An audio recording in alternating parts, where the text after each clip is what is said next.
Hi, good evening. I'm Lonnie Stonich, the Executive Director of FAN. We're a nonprofit that presents programming exploring human development across the lifespan. I am so excited to welcome you to tonight's conversation between Adam Chandler and Kathy Gilsinan. Thanks for joining us. FAN's YouTube channel has an archive of over 350 videos of past events, so be sure to subscribe to our channel to get updates when new recordings are posted. And now for some introductions. Adam Chandler is a journalist and author based in New York. In addition to his new book, 99% Perspiration, A New Working History of the American Way of Life, Adam is the author of Drive-Through Dreams, A Journey Through the Heart of America's Fast Food Kingdom, and a recurring guest on the History Channel's The Food That Built America. A former staff writer for The Atlantic, Adam's work has also appeared in the New York Times, the Wall Street Journal, the Washington Post, and Wired, among others.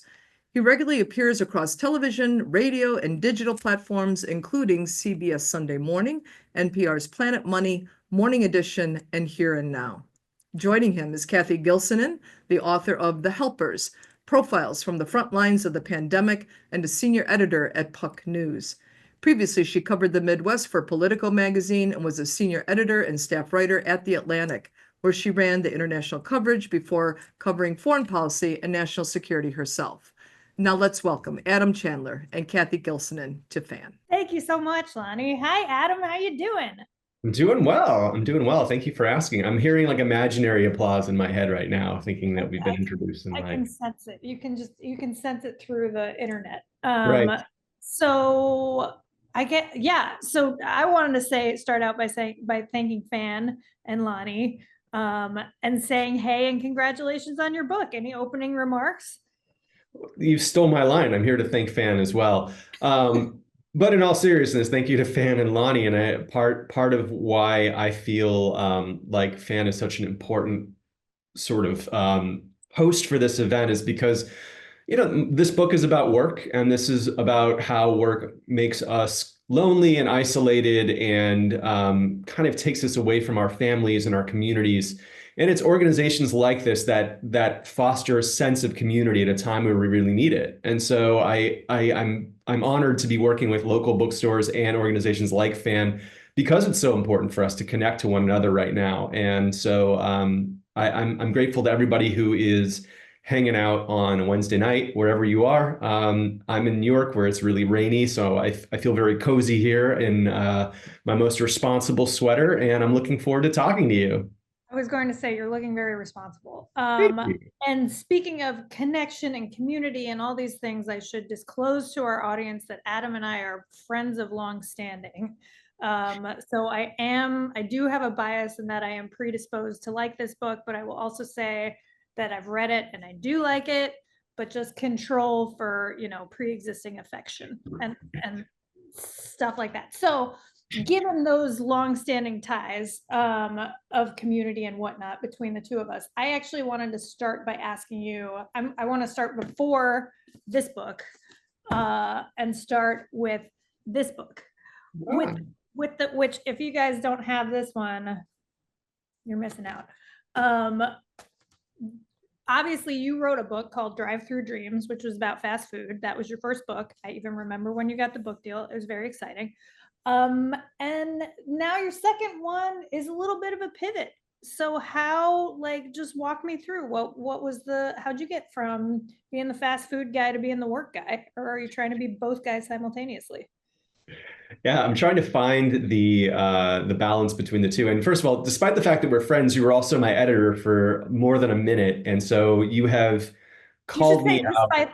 Despite the fact that I was your editor, we are friends. Yes, right, exactly. And crucially, you have been calling me on my nonsense for a really long time. So it actually is almost a tougher pull for me to try and win you over today. But I admire and cherish your friendship and generosity. What I will say is that while I was reporting my first book, which is a history of America kind of told through fast food, and it's about post-war American life and how fast food became this symbol of Americana, but also car culture, two-income households, a lack of time. And I drove from Houston, which is where I'm from, to Chicago, which is where many of you are currently, to kind of sort of tell the story of fast food from America's two unsung coasts, the Gulf of Mexico, or America, if you will, to the Great Lakes. These are America's two unsung coasts. And while I was driving, I was interviewing fast food workers and regular folks who go to Burger Kings on Saturday mornings to hang out with their friends, and franchise owners and corporate presidents and all kinds of different people. And one thread that kind of came out of these conversations in the reporting was, even though I was writing about fast food, I was hearing a lot about work and I was hearing a lot about opportunity. And so one story that kept happening over and over again was someone who would tell me, I now own 10 McDonald's and I started on the fryers when I was 15, 17 years old for $1.25 an hour in the 1970s. And I worked my way up. And now I'm here and all I needed to do was buckle down and work extra hours, be present in my job and apply myself. Hard work got me to where I am. And it's a beautiful story. It's an article of faith in American life that hard work will get you where you're going. But then you talk to people on the other side of the counter now who are fast food workers who are trying to grind it out, make their way up. And the trajectory of life in America isn't what it was 40 years ago. And I think that we haven't really caught up in sort of reapplying and recognizing what it means for our lives and our common experience to have people work really hard and not get ahead anymore. Our culture and our policy and all of these different facets of American life are really entrenched with this idea that if you work hard, you're going to get wherever you want to go. And it's less true than it used to be. It's never been completely true. And I wanted to explore that and unpack it. And that's how we got to 99% Perspiration. Got it. And so one of the questions you're trying to answer is what happened to the extent that it was ever a real promise, what happened to this promise of mobility, that if you work hard, you will end up succeeding. Is that right? That's the question you're investigating? Yeah, that's part of it. And the other part of it is also, why are we like this? We are uniquely work-driven society, more so than the luxurious, leisure-rich French or other peer nations that we love to compare ourselves to. We are so different from them. We work hundreds of hours more every year. We sleep less. We spend less time with our families. We move more for work. We have all these features of an American life that are so different from other countries. And it's interesting to me to ask these questions. What actually made it so that we are this country with these attributes? And so to do that, I wanted to go all the way back to the beginning and look at the foundational elements that made us this work-driven country. Got it. Before we go back to the beginning of America, let's actually start at the beginning of the book, which is, of course, the cover page.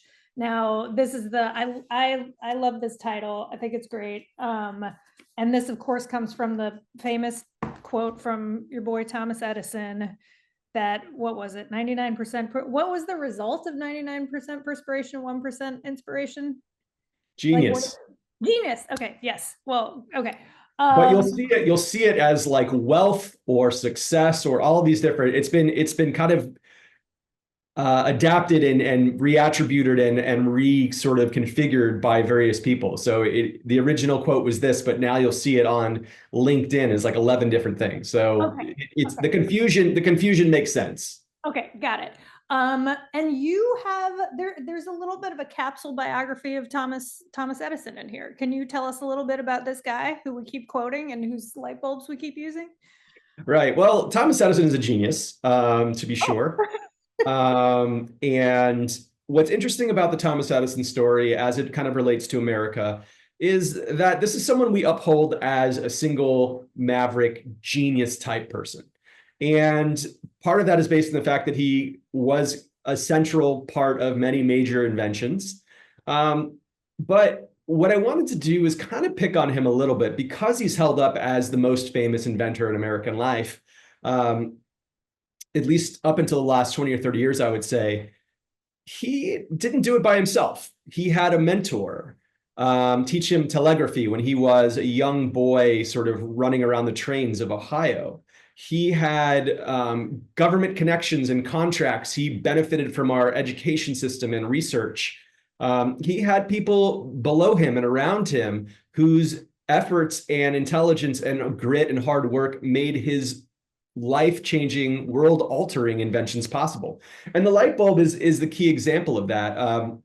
You may be familiar with the name Lewis Latimer, probably not. He's a Black American inventor who created the carbon filament in a light bulb that made it long-lasting enough so that it could actually be accessible to the masses. Otherwise, you'd have a light bulb that would just burn out every 5 minutes and no one would actually be able to benefit from it.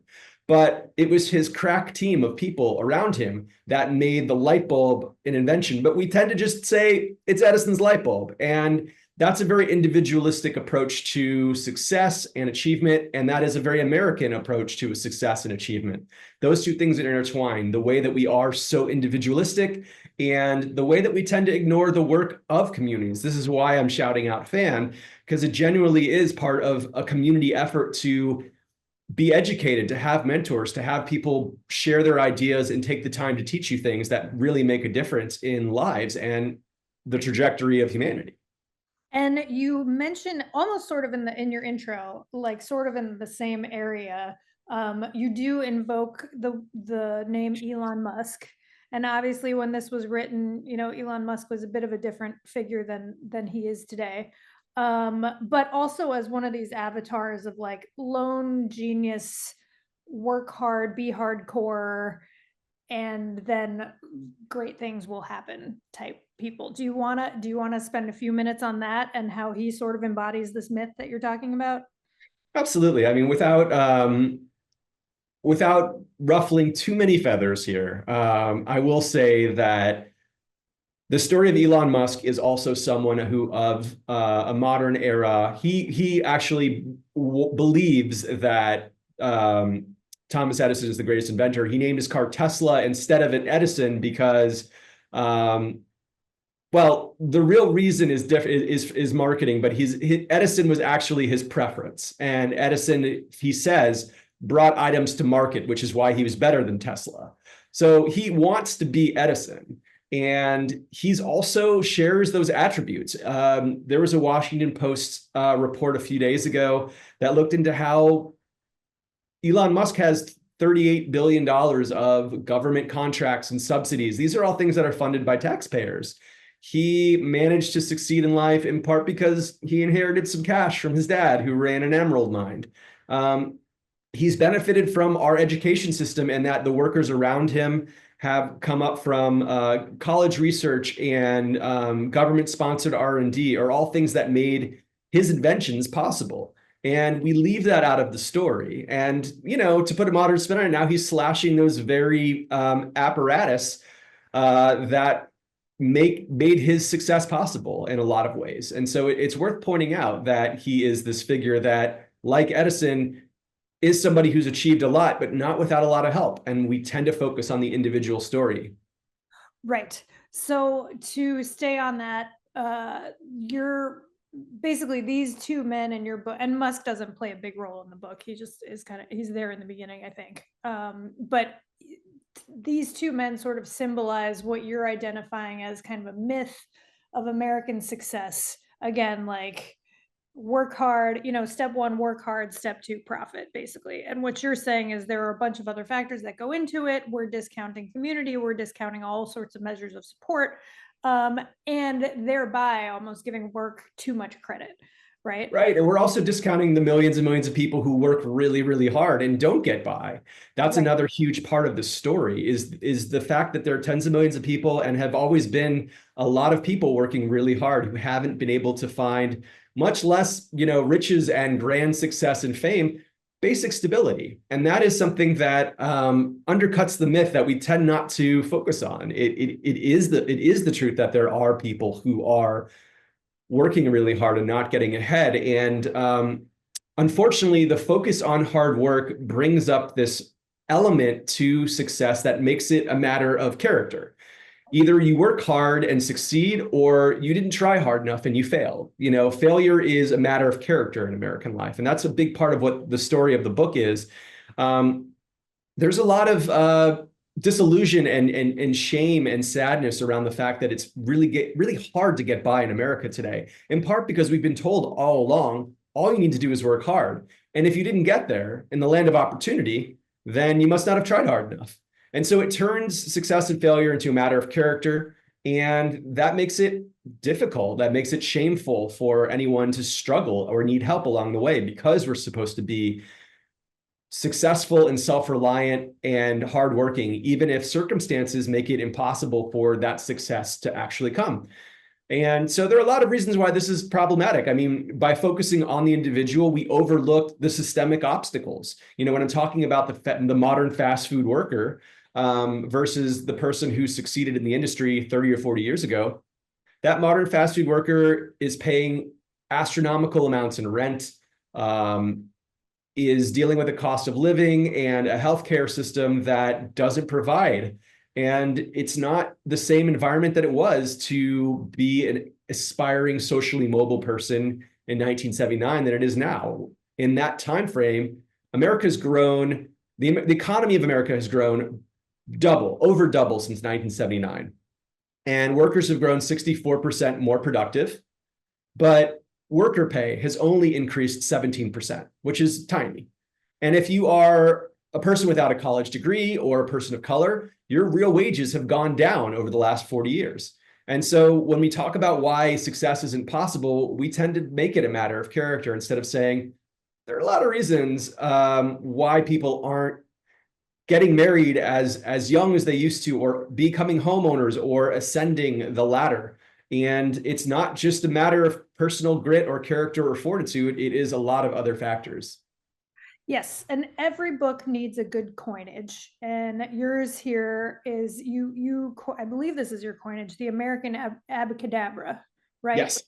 That's sort of that's your summary of this myth that you're describing. Can you give me sort of the capsule or the elevator pitch for what the American Abacadabra is? Yeah, sure. So thank you for asking. I was going to forget to mention it, and it's pretty central to the book. So I'm you're here to save me as always. Okay, well, we know the bootstraps myth, of course. The bootstraps idea, which was originally coined, as many history nuts will tell you, the bootstraps, pull yourself up by your bootstraps, is an idiom that was originally meant as a joke because it's physically impossible to hoist yourself up by your bootstraps. But we've inherited and sort of internalized this idea of making it on your own steam as an article of faith and absolute truth in American life. So the American abracadabra is the idea that this is a spell. This idea of self-propelled destiny is something that we say, you have to work hard and you'll get there. And that is basically it. Maybe a little luck. But the American abracadabra ultimately says it isn't just those things, and it can't be just those things, or else the entirety of the trajectory of the country would be different. If all the hardworking people were finding success, it would be a different story. And it's impossible to argue with the idea that people are working hard. Hard work leads to success, and if you didn't succeed, you didn't try hard enough. It's really something that's embedded in our culture and our policy. From the Great Gatsby to our modern welfare policy, to the way that we talk about the frontier, to the way that we talk about American greatness. And it is a key part of why I think we're struggling, why we're so divided, why we're so angry at each other, because the question of what makes success possible is complicated. And we end up scapegoating and becoming extreme in our beliefs because of this. And I think that speaks to a lot of the division that we're living through right now. So you are diagnosing, as you've mentioned a few times, that in particular, things have gotten worse in measurable ways for the worker in the past 40 years or so. But you also start the book at the beginning of America, essentially. You go all the way back to Columbus. Your discussion of character, hard work and character and the values surrounding work reminded me of the section of your book that's about the Puritans, who really helped sort of develop this culture that you're describing. So can you tell me a little bit about the roots of this notion of the relationship between work and character? Absolutely. Well, so the Puritans and the Pilgrims themselves, who came over, the first European settlers to arrive in the U.S., they were they were economic migrants. We tell the story of them being people seeking religious liberty because it sounds really good. And the reality is that many of the pilgrims had been working in Holland and they were having trouble getting by. And if you look at the old diaries and writings of the pilgrim founders, John Carver and some of the other major figures, they talk about how they want to go somewhere where they can practice religion and prosper economically. And America turned out to be that place. And so the pilgrim story is one of self-reliance, right? The idea of a vocation as a higher calling is the way to prove yourself, to be worthy and a good person. But what I think we get wrong about the pilgrim story is that they didn't really know what they were doing when they got here. They didn't know how to farm or fish or really do anything that was applicable to their situation when they arrived in Plymouth Colony. What allowed them to succeed was the fact that they befriended and worked with neighboring tribes who taught them how to plant seeds and farm and fish and trade fur, which made them profitable as a colony. And so the story isn't of individual grit, it's of interdependence. And I think that that's, again, part of the story that we brush over because we're focused on the individualistic way of looking at it.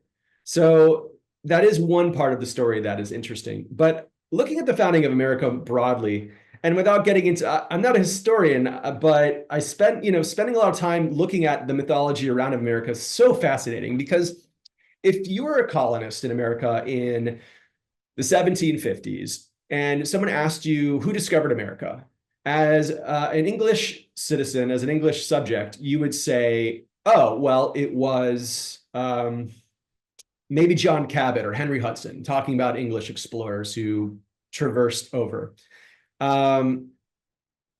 When the US was coming into being and the revolution was starting, American colonists adopted a new person, a new figure for this new world, and that was Columbus. And what they wanted to do in embodying Columbus was a new world, a new way of thinking. And what it meant was that you could be socially mobile by working hard. You didn't have the way that Europe had feudalism and had this feudal baggage where you were born into your station in life. It's a really beautiful idea. And it's something that we've embraced and embodied throughout our history. It's in our Constitution that there are no titles of nobility in the Constitution. And it's a beautiful, seductive idea. And what that means is that social mobility is the antidote to feudalism, where you're born into your station in life and there are very few ways to ascend. And so we've been grappling over the years with how to make that truer and truer.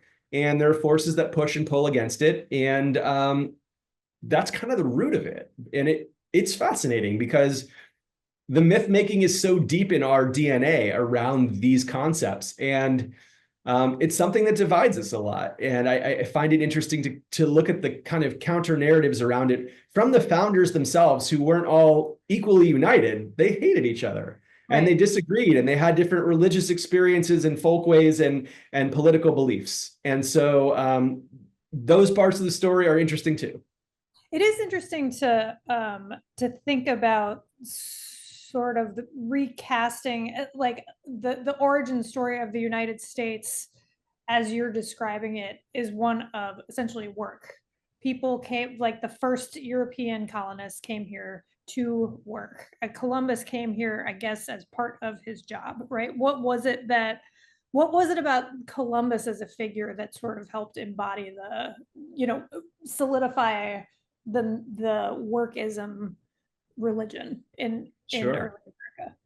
Well, part of it was that he was a risk taker. Everyone in Europe thought he was crazy. They didn't think that if you went west from Europe that anything good would happen to you. Said there were ship crushing enormous crabs in the Atlantic, and they called it wasn't called the Atlantic then, it was called the Great Ocean. And it was this mythical place that led to certain death and doom. And you'd be crazy to try to get to Asia that way.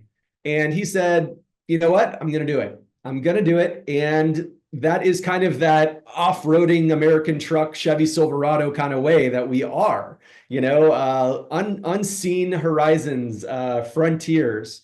make your own way and forget what the naysayers have to say about it. Just do it. So that's, I think, part of why he was such a popular figure was because he was reviled in his time and doubted in his time.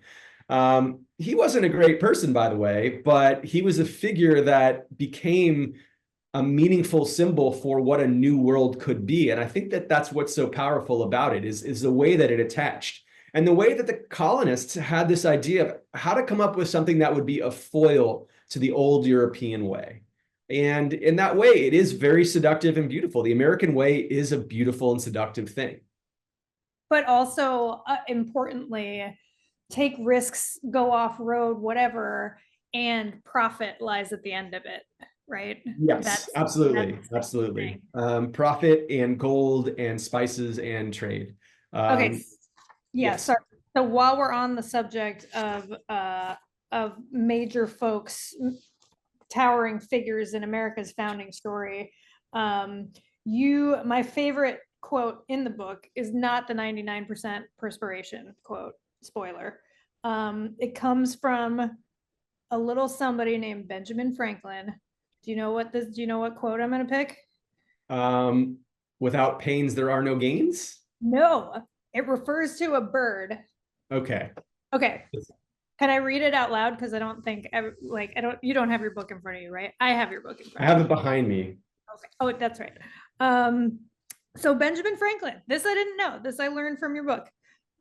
He was not happy. He did not want the mascot bird of America to be the bald eagle.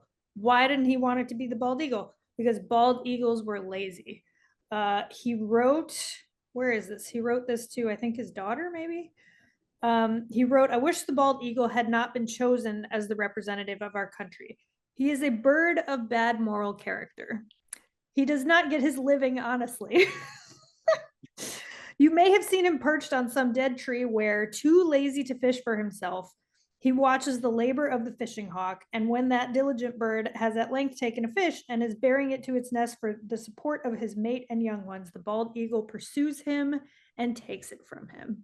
So I love this quote, partly because it's really funny, like the idea of a bird of bad moral character, but also because it again demonstrates how deep-rooted this conflation of work and character is in American life. You mentioned another Ben Franklin quote. Give me a little bit more content on Ben and his approach to work and how he thought of all this. Sure. Well, he liked the turkey. He wanted the turkey to be the national bird. It was the turkey. I was trying to. So some people suggest that maybe he was joking when he wrote this, but this represents his whole worldview in a nutshell. Because Ben Franklin became famous in large part, and you may know this from Poor Richard's Almanac, which was published annually, and it was sort of, as a publisher, one of the ways that he became famous. He was kind of our first life hack guy. He was our first kind of American life hack personal coach kind of person, because he came from nothing and he became wealthy in his lifetime. And those are all parts of the story that we love. He was an inventor, he was a tinkerer, he was a statesman, he was a diplomat. He had all of these wonderful credentials. And these are things that we love. And this is the elementary school mythology of Ben Franklin. Now, I don't want to, but I will say that Ben Franklin has some answering to do for himself in history's rearview mirror. Part of it was he succeeded, but he succeeded at a time when America had slavery. So the economy itself was inherently unfair, and there was unpaid labor that was making the country rich. He also, as a publisher, profited from that. He was someone who would post notices for enslaved people who would run away, and made profit off of that too. So yes, he was a success story, but he was also a success story at a time where America was still in its most potent form, an inherently unjust place when talking about equality and opportunity and all of these things. So it's important to note those things when we talk about someone like Benjamin Franklin, even though he was a very smart guy, a little bit tedious, and also a hard worker. And his aphorisms and his quotes and his techniques and tactics and bits of advice for success, have gone throughout the centuries. We're, 250 years later, he is still someone whose copy still works. People still quote Ben Franklin or try to emulate his schedule and really love this quirky, hard-driven character. And he's the first real person that embodies that spirit that we love so much about, elbow grease and fortitude and just putting your mind to something and making it happen. And let's stay on slavery for a little bit, because you devote a pretty good portion of the book to this issue. And in addition to many other things, staying on American character and a huge, hideous story, there is a major, of course, work component to it. So tell me how you thought about that, the presence of slavery in American history and how it informed the way Americans think about work today or try not to think about work today. Right. We tend to kind of avoid thinking about the hard truths of our history.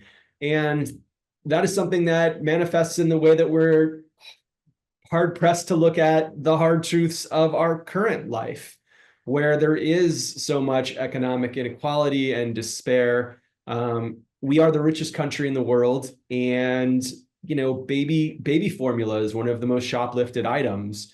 Medical debt is one of the top reasons that people go bankrupt. And so there are stories and facts and realities that we tend to look away from because it's inherently uncomfortable. We like the story of aspiration and success. And I think that's why there's a knee-jerk reaction to the institution of slavery and reckoning with it, because it really undercuts our story of being this liberty-minded, do-it-yourself, go-it-alone wealthy country that pulled itself up by its bootstraps and became a world power. And it happened. We did become a world power. We are the wealthiest country. However, it wasn't by sweat alone. It wasn't by free sweat alone, I should say. And that's just something that I think we're still challenging ourselves to have honest conversations about. And it's important that we do, because the story of us overcoming our darker moments and sins is a story that makes us stronger. It makes us better to realize that we want things to be fair and equal, and we want to grow as a country, as a common citizenry. And that is something that is a big part of how we talk about opportunity. It's a small microcosm for the past and the present. Right. And that two things strike me. That one, that more recently, that opportunity has never been equally distributed. So the idea that I was just talking to a mutual friend of ours yesterday about the research that shows essentially, and you've probably seen this and are more familiar with it than I am, the research that shows essentially that your major determinant of quality of life is the zip code you were born in, or what you can achieve, whatever, like the relationship to how hard you work or not. That is just really not that's really not the factor empirically. And then also slavery, of course, as an institution, sort of severs the supposed relationship between work and getting ahead, because inherently nobody who was a slave was getting ahead, right? Unless they escaped and went elsewhere.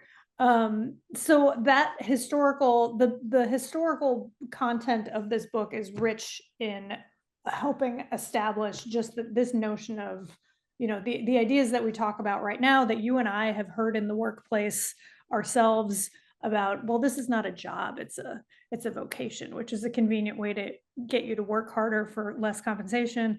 Those have been around. One thing that I wanted to get to in the historical sense is to really drill down on what you've identified as, to the extent anything was working before the 1970s, say, the rise in inequality that's happened, the sense, and I don't know what kind, like there's empirical backing for this, I'm sure, but the sense that it's harder to get ahead no matter how hard you work. How do you diagnose what's broken over the past 40 years in terms of our relationship to work and what it actually gets us? Right. Well, really quickly, I just want to go back to one note on the slavery era, just because I feel like it's important to hit.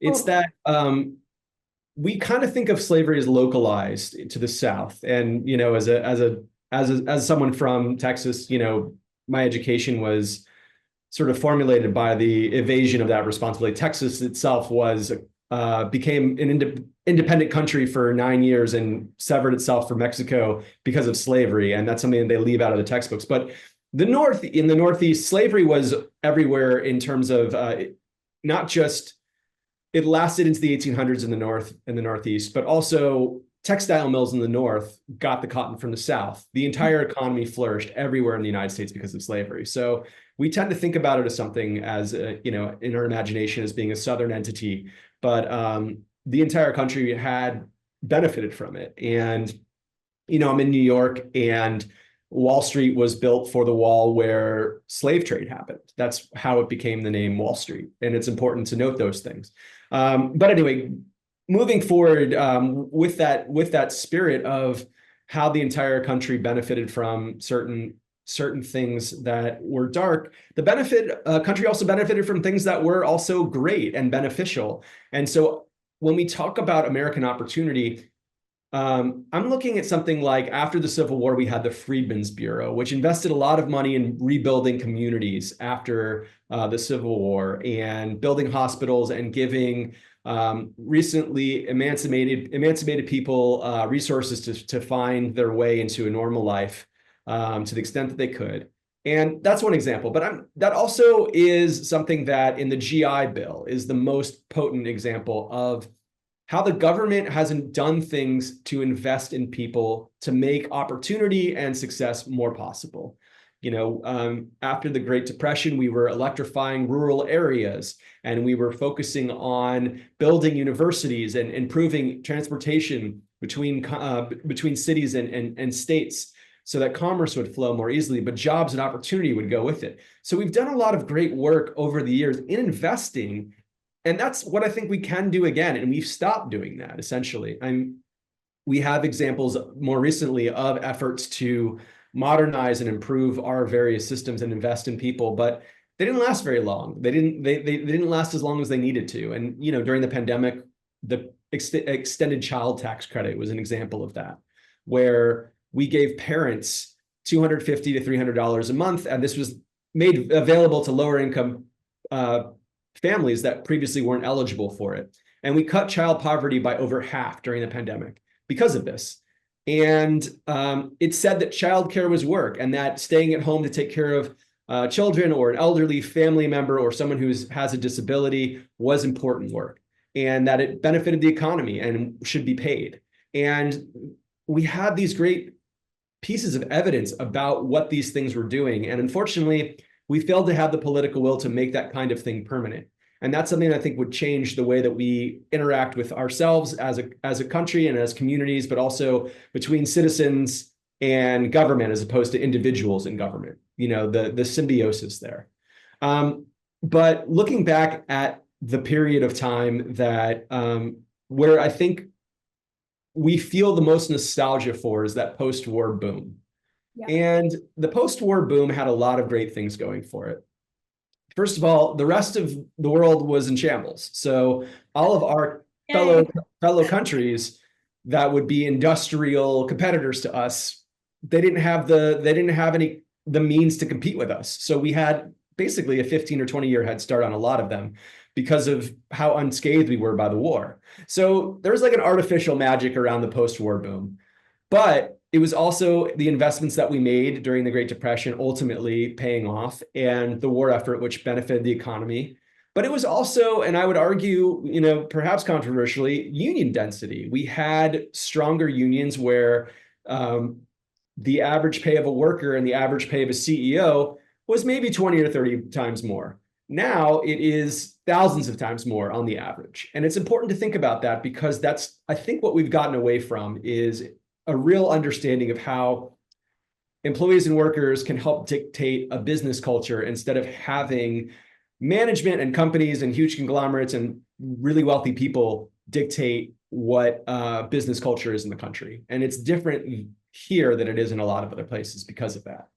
Yeah, it's interesting to try to put, I mean, I think you're right that well, obviously, I think you're right because I read it in your book, that the post-war boom is sort of a nostalgic era, at least in terms of work and wealth and the ability to get ahead on, like having a house for your family with only a single income.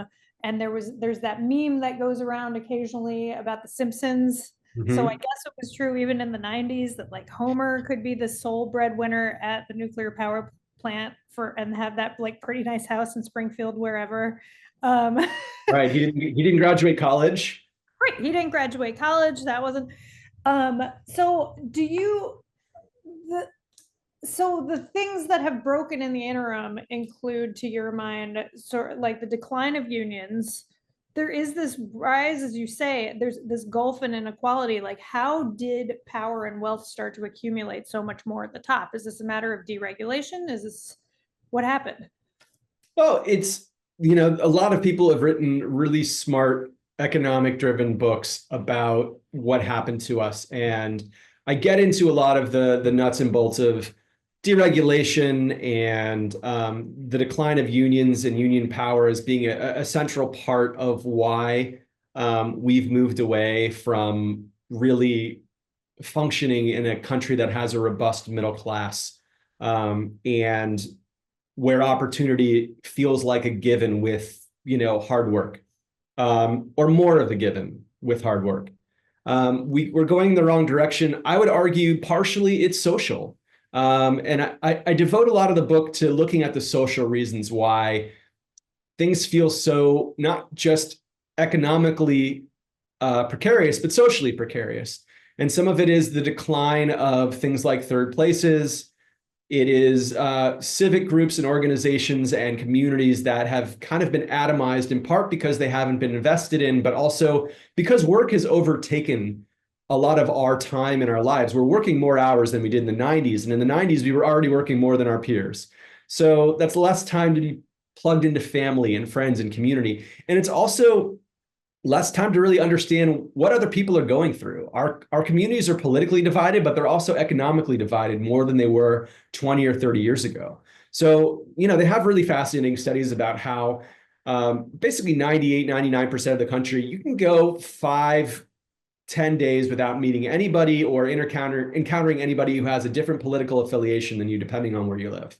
And that may sound wild to you because you are someone who lives in the Midwest and you are in a purplish city with, in a red state. And I would imagine that you find people you disagree with, but in a lot of places you don't. A lot of places you don't encounter people that have a different view than you. And also you tend not to understand people's struggles. You tend not to understand what other people are going through because our meeting spaces are declining. Our affiliations and civic orgs and all kinds of methods of interpersonal interactions have kind of dissipated over the years. And so I think that the social component is something that gets underplayed in talking about why we support or vote in politicians who support policies that make it more individualistic and less focus on the health and good movements of communities, of collective strength. And I think it has made us weaker as a country to not really interact with people. And this is sort of why in the book, I meet I go to Wisconsin and hang out with a construction worker who's working on a green project, who's apprenticing for people who want to learn about whether they want to be construction workers as a trade. I meet a pastor in Alabama. I meet an undocumented immigrant who serves in the army to get her citizenship and then almost loses it. I talk to all of these different people who have these fascinating stories that are so meaningful and so telling of what opportunity could and should be, and how similar we ultimately are when we get down to the basics of what opportunity and what success looks like in this country. I think that's really what is meaningful about this moment, is that if you have a conversation with somebody who has a different political alignment than you, and you get 2 or 3 levels past the basics of identification, you're going to have a meaningful conversation with them about what it is to be an American, what it what it means to strive and what common goals we actually share. And that's the hopeful parts of the story that I'm really eager to kind of foreground a little, because I don't think that we're doomed. I think that we have, even now, really great opportunities to make changes. And it really starts with us being more open socially, and hearing different perspectives, but also just understanding what other people are going through. There are struggles that every community faces, and they are, in many instances, unknown to everyone else. Okay, we'll get there, but I'm the moderator, okay? Okay, I'm sorry. No, I'm kidding. I just didn't, I didn't want to all doom and gloom. There's a lot of positivity here. Yeah, I didn't want to write just a book about how terrible everything is, and so here I am. Okay, back to you. There, we'll get to those solutions in that, because I do want to foreground my own questions. Okay. In a few minutes, I'm gonna get to like what you see as the ideal work culture for the United States, and what are the existing models, and potentially maybe even steps we could take to get there. But because you brought up your travels around the country and speaking to different categories of workers in a Studs Terkel-esque fashion, if you will, I'm curious what if you detected in your interviews any difference between, up to now we've been talking about work culture as sort of a monolithic thing. Did you detect any difference, like is white collar work culture a different thing than blue collar work culture? To what extent is the decline of manufacturing in the United States an important part of the story that you're telling here? I guess those are the two questions. Yeah, those are two great questions, if I may. What I love about this question is, we have seen this enormous change happen in our economy. We went from being a manufacturing-centric country to a service economy and a knowledge economy. So the meaning of work has changed fundamentally, right? If you worked at a factory, when the whistle blew at 5 o'clock, you would go with your pals to the bar and you'd knock back some Boilermakers and have some peanuts and talk about the game. And then you go home and you have dinner with your family. Now we have this economy where things are a little less, it's harder to prove your worth, and it's harder to prove who you are as a worker. And that means for white collar workers or knowledge workers, you often stay late to show how important you are and how valuable you are. And for other people, a fascinating thing that I learned while reporting this is how much contract work and gig work and insecure work has taken over in a lot of ways. I believe it's 36% of jobs in America now are gig work, contract work, not full-time status work. And that's gone on until a few months ago. That's right, exactly. It was 27% in 2016, and now we're up to 36%. It's gone up a lot. And that's sort of the modern mechanism of the American economy. And what that means is that the office place has become everything everywhere, whether you're a knowledge worker who checks their email at 9 o'clock at night and feels perhaps compelled to respond, because your email is on your phone and your phone is in your hand, work never leaves you. Or because you are on call as a gig worker who feels the need to respond to things in a timely manner, or you work odd hours and you don't know what your schedule ever is. So that is something about the modern work system that I think really needs investigating, in part because our culture is focused on that being permitted in ways that other countries do not have that same expectation of their workforce. And that's one thing that I think is driving us a little bit nuts, is that we are having to work all the time and feel the need to be productive all the time. And we don't protect ourselves from the actual encroachment of work. We need more leisure. We need more family time. And these are things that are protected in other places. It's interesting because, and you and I have talked about this before, and I can only speak from personal experience, but I expect it's extrapolatable to a lot of other people's experience, that at least in my work experience as a writer, editor type person, one of the things I think that benefits the employer is when the employee gets very strongly identified with the work. That is not my job, that's my identity, right? Like, I owe this to this workplace that in the end also doesn't actually owe me anything in return, right? That work doesn't love you back, that kind of thing. That's a hard lesson, I think, right? Yes. Absolutely. Yeah. But I mean, you're a writer too. You must have, how do you manage it? And then we'll get to solutions. How do you personally manage? I would imagine, no, I know for a fact you occasionally get over identified with your work. What do you do? I manage it terribly. I'm not some Svengali figure who's here to say I figured it out. I want a different culture that allows me to not have my identity wrapped up in work. One thing that I found that was so interesting while I was reporting the book was, so they did this study, and I believe it was Gallup, where they found that in 2023, they looked at the Fortune 500 companies that existed in the year 2023, and they looked at the Fortune 500 companies that existed in 2023. And between those 20 years, 52% of those companies disappeared, went off the face of the map. They were either bought out, merged, acquired, sold, and broken for parts, whatever it was. Over half of the Fortune 500 disappeared in 20 years. And so if you're looking at even the best job, even the most desirable, money-making, industry-shaping job, your job isn't safe. And we're way beyond the pension and gold watch era of American life. But you're not even secure if you have a great job at Meta or Google or whatever it is. You're not guaranteed this wonderful life. And that is very much the American condition in a lot of ways when we talk about the workplace. And for us, obviously it's different because we both had what people would say are dream jobs. But those dream jobs, as you mentioned earlier, ask you to make sacrifices in terms of your time or the money that you're paid or whatever it is to compensate for the fact that this job has prestige. And so you are treated poorly as a result of it. And when you identify with your work and your work goes away, whether it's for a Fortune 500 company or for a media outlet that folds or undertakes new management or whatever it is, you are in a precarious spot if you've wrapped yourself up in work.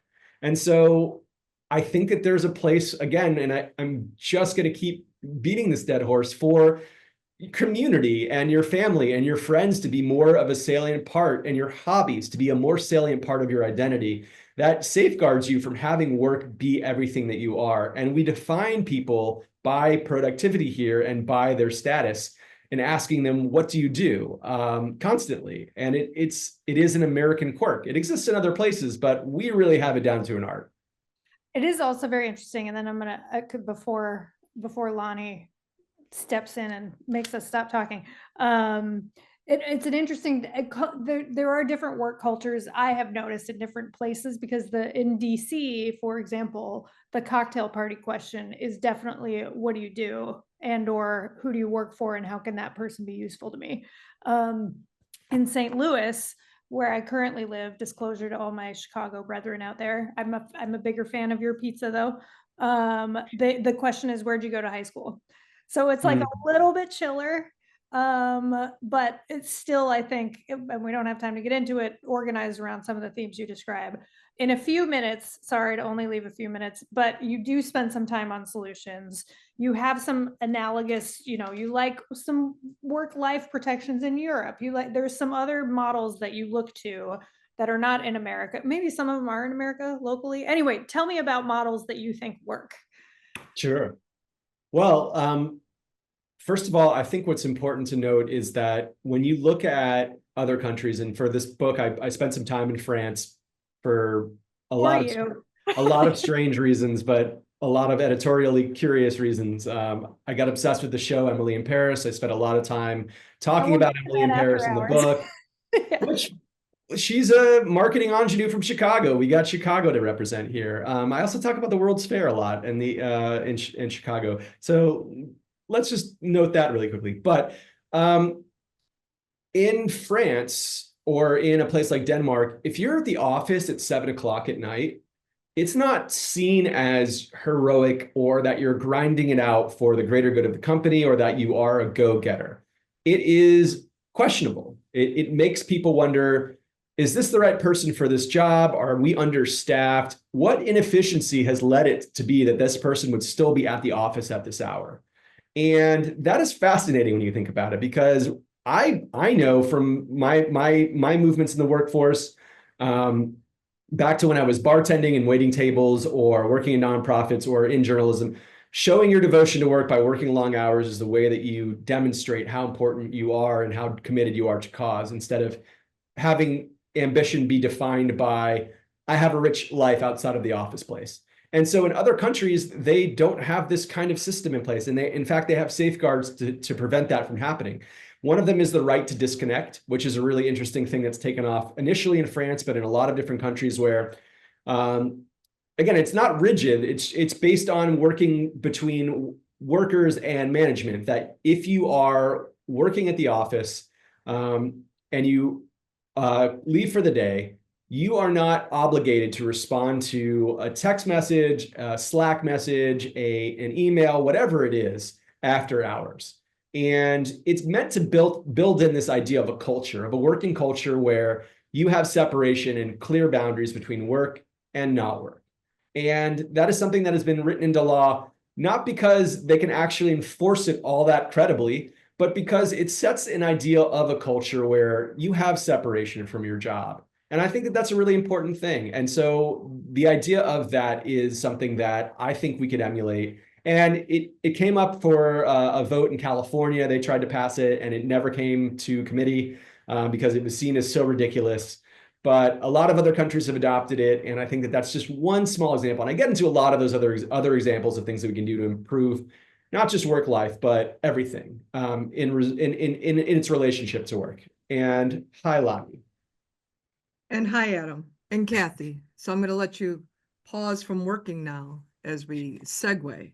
We're at 7:58. What a great conversation. There's so many nuggets there. I kept thinking about so many different fan speakers and things that they've said about so many of these topics in the disco ball of facets of ways to look at this. Think about the psychological profile of who embraces overworking, who is averse to it, thinking about generationally, thinking about my son who's 24 and his generation and the bricks and stones being thrown at that generation because they're lazy layabouts who only want to work 40 hours a week, if that, and they want to dictate the terms of how they work. And just think there's so many angles here that I'm looking forward to exploring with you at After Hours. Speaking of After Hours, both Kathy and Adam are going to join us at After Hours. It's going to be at 8:05 Central Time in 6 minutes from now. How do you get to come and hang out with these two smart people, offer them your own tortured resume, work resumes, and commiserate? You can buy a copy of Adam's really beautiful book, 99% Perspiration. We've been putting the links in chat the whole time. Buy it from our partner bookseller, the indie bookseller, the Bookstall. In your receipt from the store will be the link to register for After Hours. What a simple, simple process. Come hang out with us. I know that there's plenty. I have a feeling it's going to be anecdotes galore as folks are telling their stories and seeking some advice. And we'd love to hear more about kind of where you ended on where you see some stuff working well. So I want to invite everyone to come to that. Kathy, great interviewer. I'm going to keep you in my metaphorical Rolodex. Oh, I I love like that. doing Thanks. this kind of thing if you're just hanging out doing nothing down there in St. Louis. There's got stuff some to work do for here you. too, That's I true. got hobbies. I bet you do. I'd love to. Well, you talk about them at After Hours. So thanks everybody for coming. Come hang out with us tomorrow night. It's 3 events this week. Third event is tomorrow night with Ethan Cross and Dan Pink. So that's going to be a bro fest. If that's your thing, you'll have lots of bro fest. And we will see everyone hopefully in about 5 minutes. Come hang out with us and we'll see you. Adam, Kathy, got a 5-minute break and we'll see you in just a few minutes. Thanks everybody for joining tonight. Thank you.